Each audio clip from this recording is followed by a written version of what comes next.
৩ মাস মৃত্যুর সঙ্গে লড়াই করে অবশেষে হার মানলেন জুলাই আগস্টের আরেক যোদ্ধা শহীদ মোহাম্মদ আবদুল্লাহ। সম্মিলিত সামরিক হাসপাতালে চিকিৎসাধীন অবস্থায় শেষ নিঃশ্বাস ত্যাগ করলেন তিনি।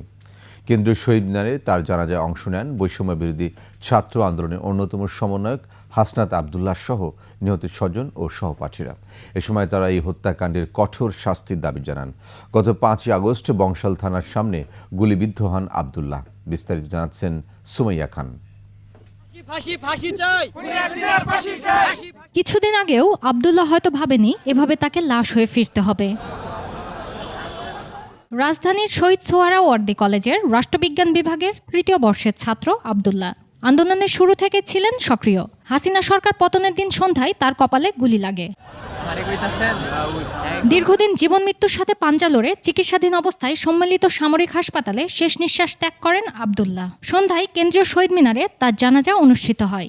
জানাজায় অংশ নেন বৈষম্য বিরোধী ছাত্র আন্দোলনের অন্যতম সমন্বয়ক হাসনাত আবদুল্লাহ সহ নিহতের স্বজন ও সহপাঠীরা। এ সময় তারা এই হত্যাকাণ্ডের কঠোর শাস্তির দাবি জানান।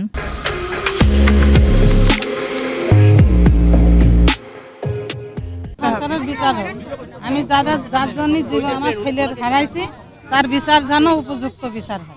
সকাল 8:30 থেকে শুনে আবদুল্লাহ ভাই নাই। জানাজা শেষে নৌবাহিনীর সহায়তায় আবদুল্লাহর মরদেহ গ্রামের বাড়ির যশোরের বেনাপোলে পাঠানো হয়।